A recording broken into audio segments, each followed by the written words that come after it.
কপিল দেৱাহুতিৰ কথাখিনি আমি অকণমান সৃষ্টি কথাৰ মাজৰ পৰা আৰম্ভ কৰোঁ। পৃষ্ঠা 115 ব্ৰহ্মাসমে দেৱতাৰ সংবাদ শীৰ্ষৰ পৰাই ইফালে ব্ৰহ্মা সিফালে দেৱতা আৰু অন্যফালে ভগৱান বিষ্ণু। এই তত্ত্ব কথাখিনি আজি অলপ স্পৰ্শ হ'ব। হে মনত উৎসৱে ৰহি লন্ত দি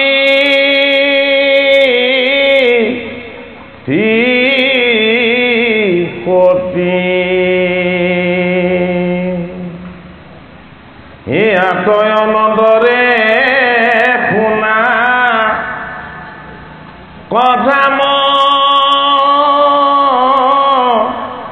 হামতি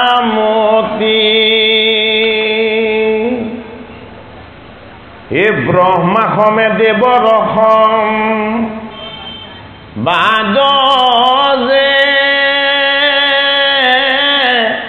নমত এ আবে নিৰপন তাক কৰো সাম্প্ৰত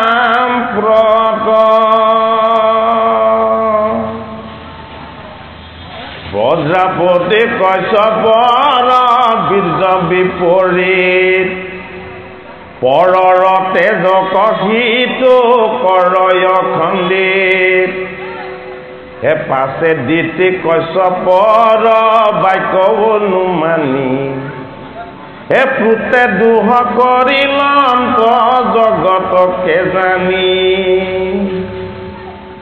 এ কত কাল সুখে থাকন তোক দেৱগণ এই অৰ্থ নিজ মনে কৰি আলোচন হে দক্ষৰ দহিতা দিতি মহাবুদ্ধিমতী সতেক বছৰ গৰ্ভে ধৰিলা সন্ততি পৰম প্ৰচণ্ড সিটো গৰ্ভৰতে এ ভৈলন্ত নিষ্প্ৰভ চন্দ্ৰ সূৰ্যগ্ৰহ যত এ লোকপাল সমস্তৰ প্ৰতাপ গুচিল এ দশ দিশ ঘূৰায়ন কাৰে বিয়পিল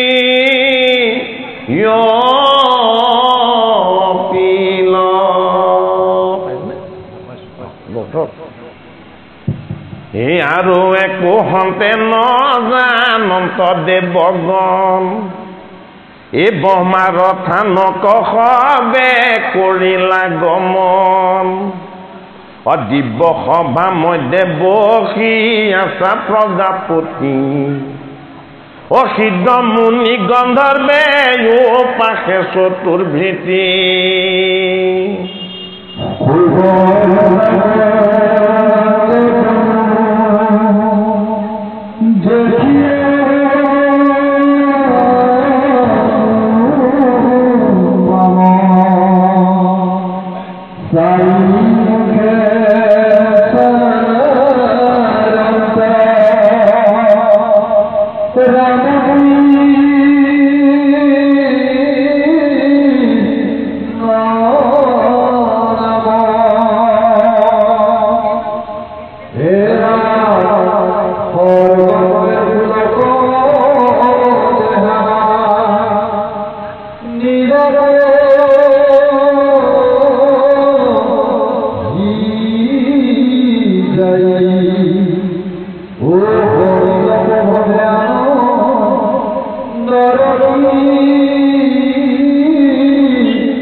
ৰজগুণে ইটো মূৰ্তি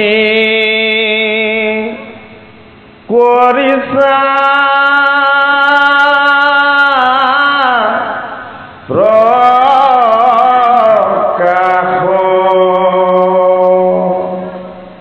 হে নম নম জ্ঞান ঘন জগত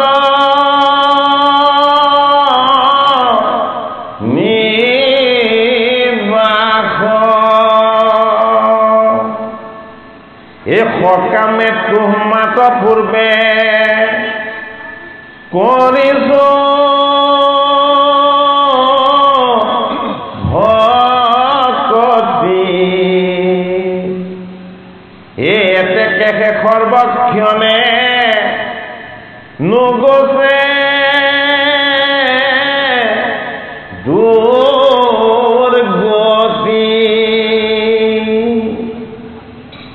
যাৰা হবে নিষ্কাম ভক্তিয়ে হৃদয় এ তোমাৰ ৰূপক জ্ঞান কৰয় সত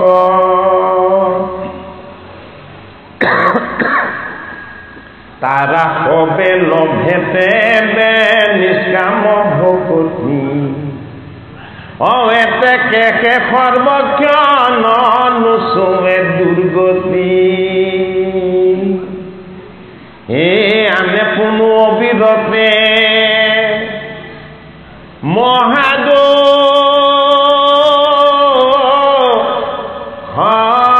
পাৱে নাক বিন্ধা বলধক যেহনে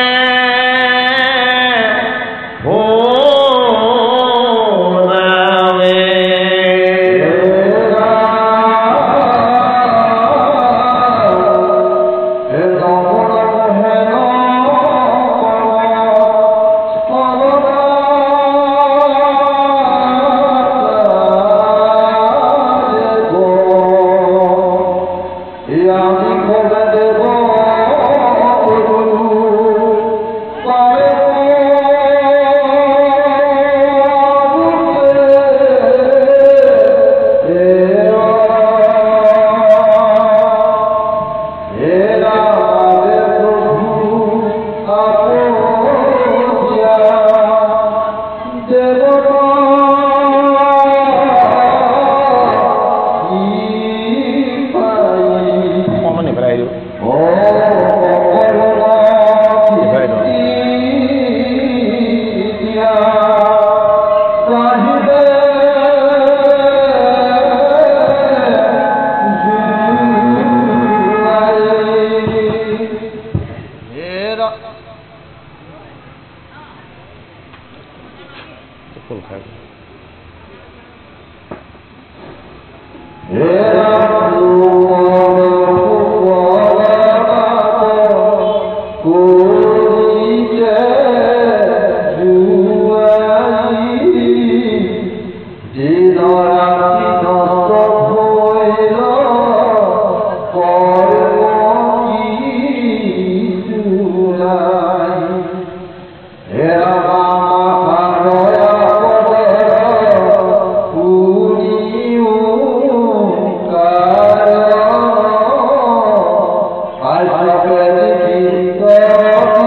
ভাগৱতৰ তৃতীয় স্কন্ধত অনাদি পাতন তথা সৃষ্টি ৰহস্য।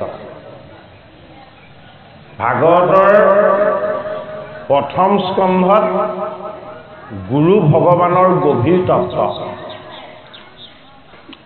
গুৰুৰ তত্ত্ব প্ৰথম স্কন্ধ। দ্বিতীয় স্কন্ধ গুৰুৱে দিয়া জ্ঞান, গুৰুৱে যি জ্ঞান দান কৰে, ঈশ্বৰ জ্ঞান দান কৰে, সেই কথাখিনি হ'ল দ্বিতীয় স্কন্ধ। গুৰু আৰু গুৰুৱে দিয়া জ্ঞান, এই দুটা বস্তুৰ প্ৰয়োজনীয়তা কি বা কিয় প্ৰয়োজন হয়, সেই কথাখিনিকে দেখুৱাইছে তৃতীয় স্কন্ধ। গুৰু আৰু গুৰুৱে দিয়া জ্ঞান প্ৰথম কিয় প্ৰয়োজন? প্ৰথম প্ৰয়োজন নিজক চিনিব লাগে। যদি আমি এই জগতলৈ আহি আমি যদি নিজে কোন, ক'ৰ পৰা আহিছিলোঁ, ক'লৈ যাব লাগিব, আমি ইয়াত কি কৰা উচিত, আমি কেনেকেনো এই জগতত আছোঁ, এই কথাকেইটা যদি আমি নাজানো, তেতিয়াহ'লে আমি ঈশ্বৰ তত্ত্বৰ ওচৰ পাবগৈ নোৱাৰিম। এইটো কাৰণে কি হয়, ঈশ্বৰক যদি নাজানে তেতিয়াহ'লে জীৱনৰ জড়তা কেতিয়াও দূৰ নহয়।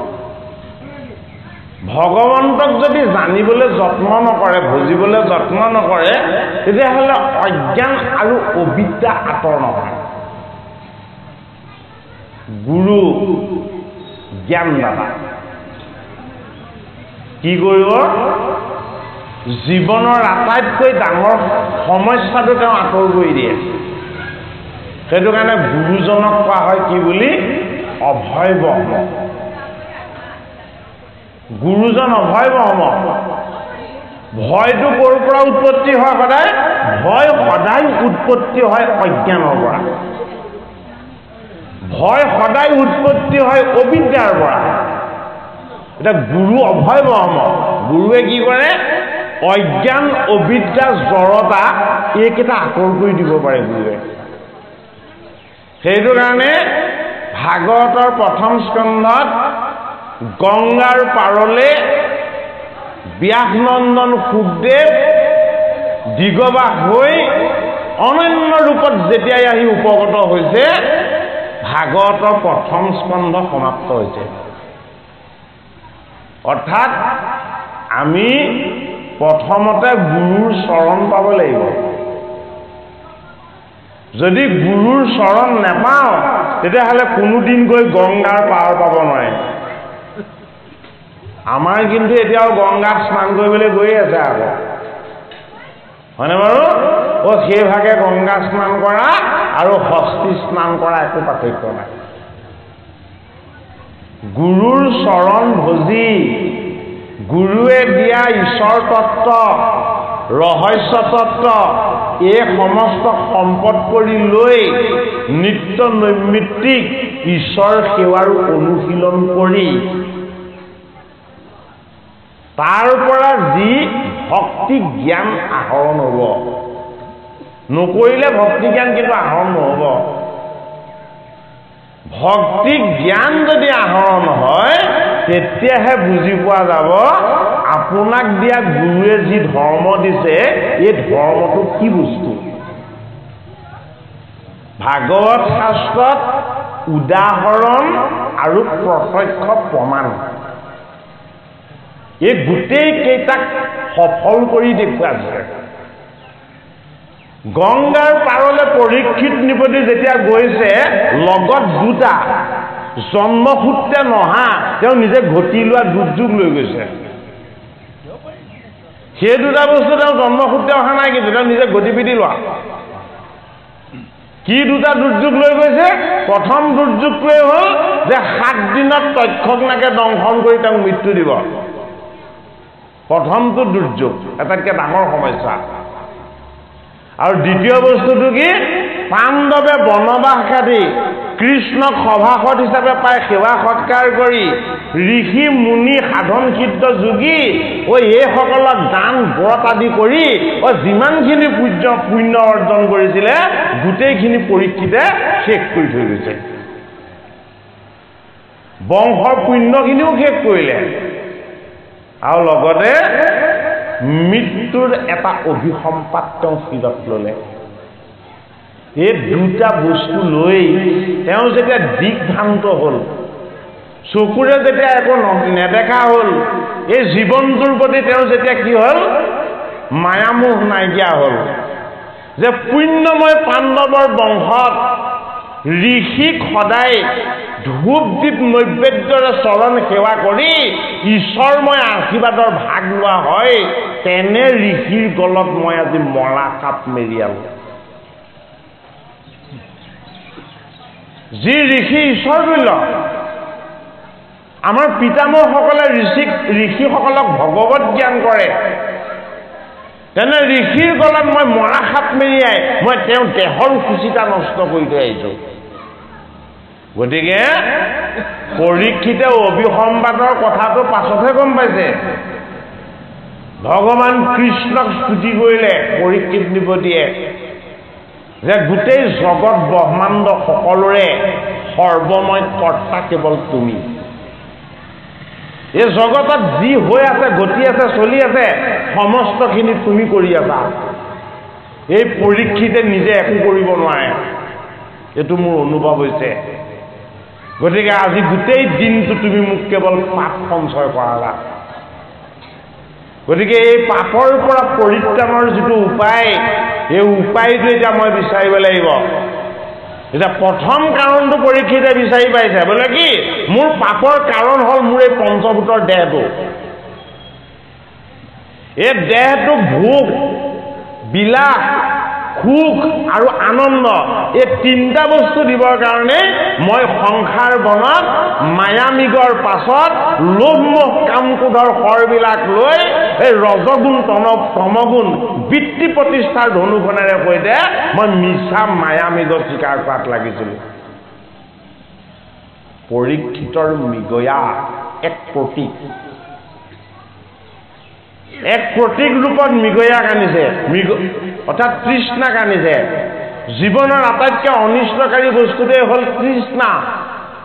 এই তৃষ্ণাতেই লাগি আছে কি? এই তৃষ্ণাতে লাগি আছে আসক্তি। এই আসক্তিক যেতিয়ালৈকে ছেদন কৰি দিব পৰা নাযাব, তেতিয়ালৈকে জীৱ ঈশ্বৰৰ চৰণ কেতিয়াও নাপায়। ভাগৱতৰ প্ৰথম স্কন্ধত অস্বস্থমাৰ শিৰোমণি কাঠ হৈছে। দ্ৰোণাচাৰ্য হ'ল দ্বৈত বুদ্ধি। মহাভাৰতৰ চৰিত্ৰবিলাকো যদিও প্ৰত্যক্ষভাৱে চৈতন্য কৰি দেখুৱাইছে, কিন্তু এই চৰিত্ৰবিলাকতো এটা এটা অন্তৰ্নিহিত তত্ত্ব লুকাই আছে। সেইটো কাৰণেই মহাভাৰত ইমান বিশ্বত জনপ্ৰিয়। ধৃতৰাষ্ট্ৰ, আমি জন্মতে অন্ধ হৈ জন্ম লওঁ, কোনো চকু মেলি নাহোঁ। এই চকু দুটা মুদি, হাত দুটা মুঠি মাৰি আহোঁ। এমুঠিত মায়া, এমুঠিত মোহ, এই অজ্ঞানৰ দুটা সম্পত্তি লৈ আহোঁ। সেইটো কাৰণে জন্মতে আমি প্ৰত্যেকেই জন্মান্ধ।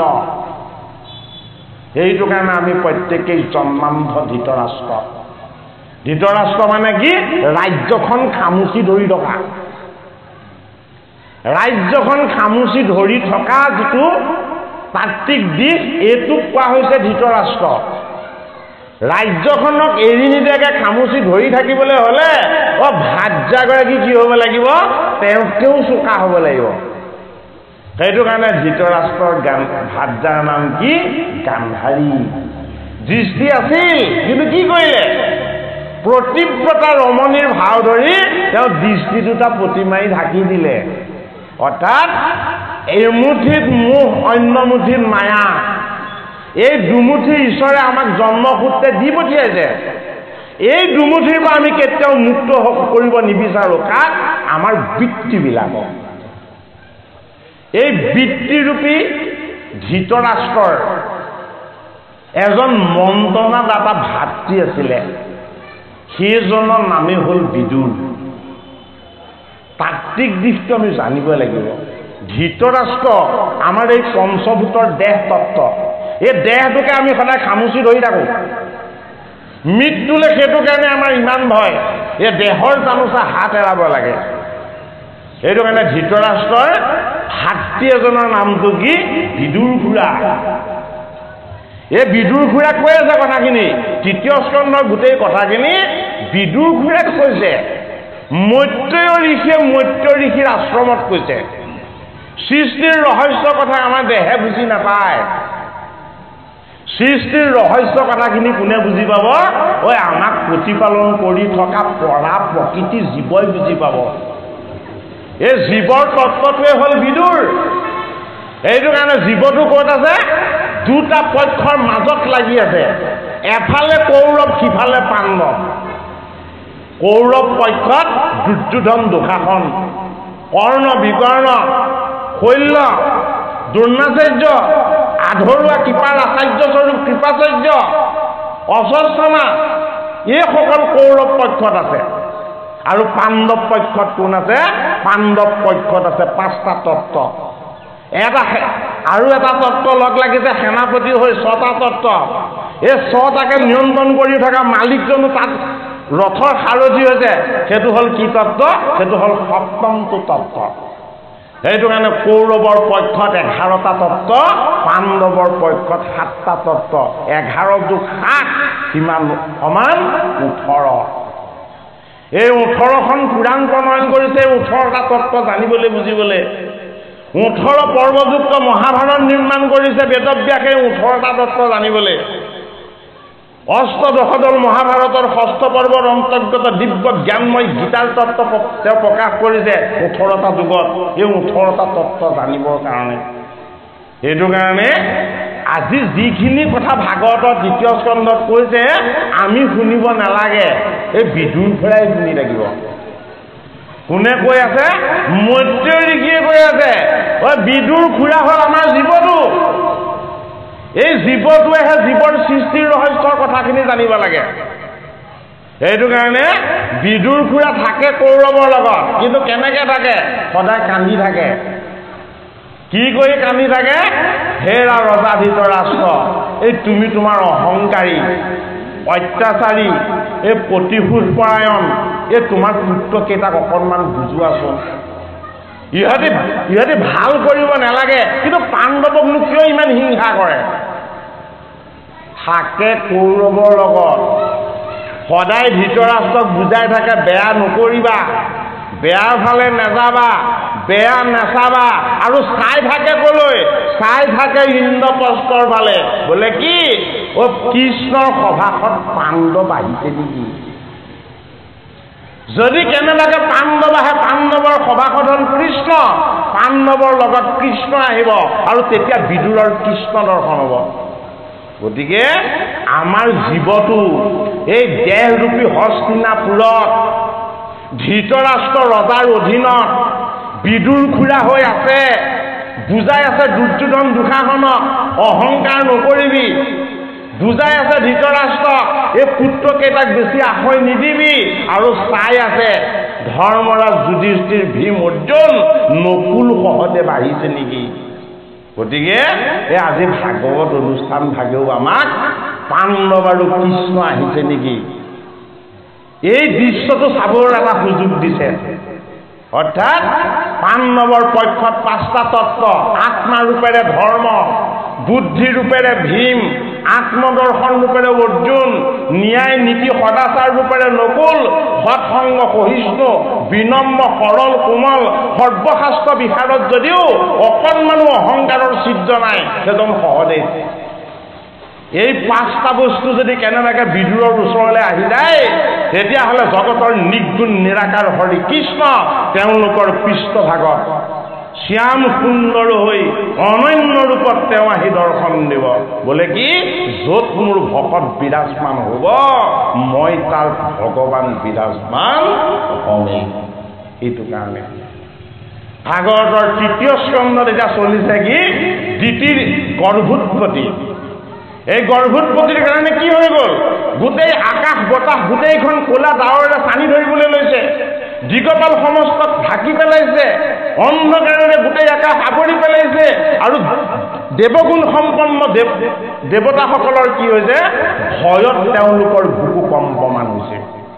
বোলে কিয়, বোলে আমাৰ সুখৰ স্বৰ্গখনৰ আৰু অন্ত কৰিব।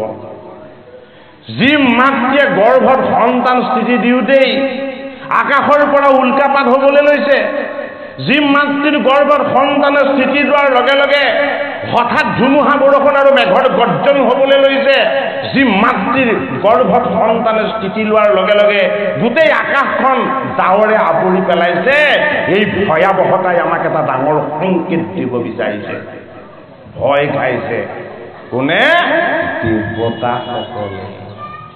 এই দেৱতাসকলৰ ভয়ৰ উৎপত্তিৰ কাৰণ কি, ভাগৱতৰ ৩য় স্কন্ধৰ পদত আমাক সেই কথাটো জনাইছে।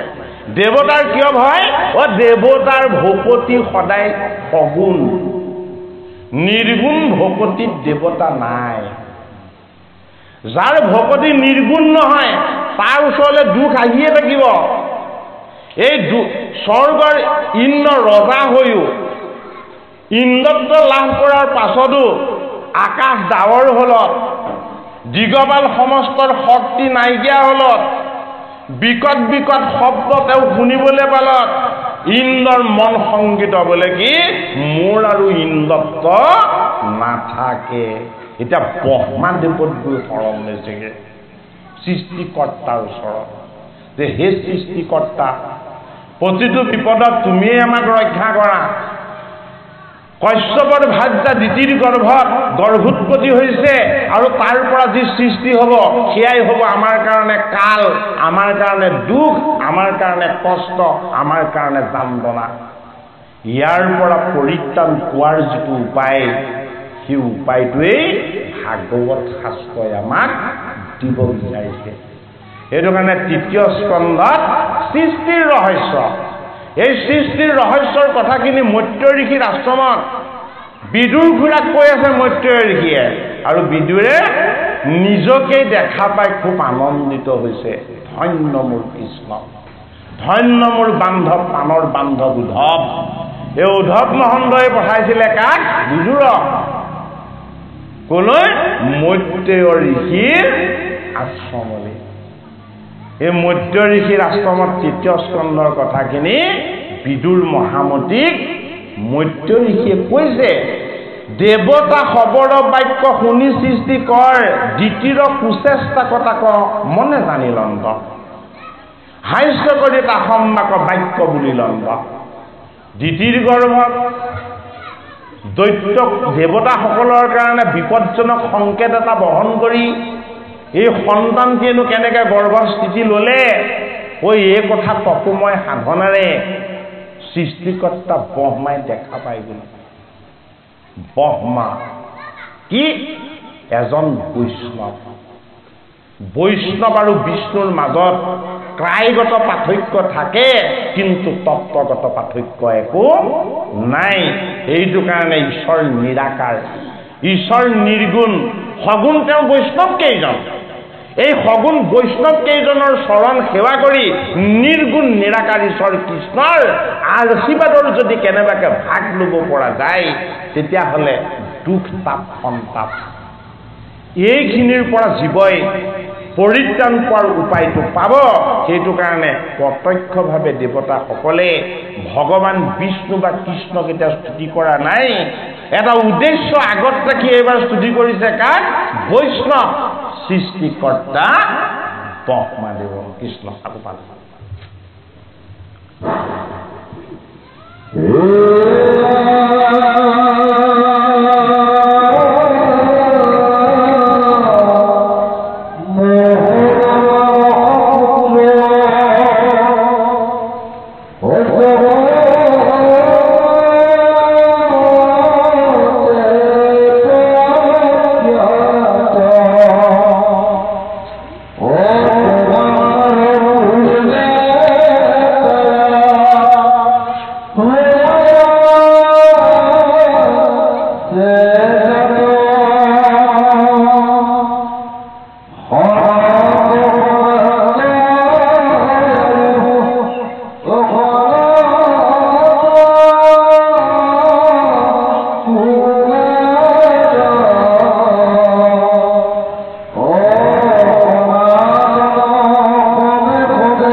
আমাক পদত এতিয়া কৈছে যে দ্বিতীয় গৰ্ভত সন্তান স্থিতি লোৱাৰ লগে লগে দেৱতা ইন্দ্ৰ বৰুণ আদি দেৱতাসকল ইমান ভয়ত কম্পমান হ'ল যে তেওঁলোকে সৃষ্টিকৰ্তা ব্ৰহ্মাৰ চৰণত শৰণ ল'লেগৈ ব্ৰহ্মাই তেতিয়া এই ঘটনাটোনো কিয় হৈছে তাৰ কাৰণখিনি কৈছে কিন্তু কাৰণখিনিত এটা ৰহস্য ভূপতি প্ৰকাশ পাইছে ব্ৰহ্মাই কাৰ কথা কৈছে ব্ৰহ্মাই কৈছে যে তেওঁৰ 4জন মানস পুত্ৰৰ কথা আৰু দেৱতা ইন্দ্ৰ আদি দেৱতাসকলৰ কি ভকতিটো সকাম ভকতি তেওঁলোকক পৰোক্ষভাৱে শিকাই দিব বিচাৰিছে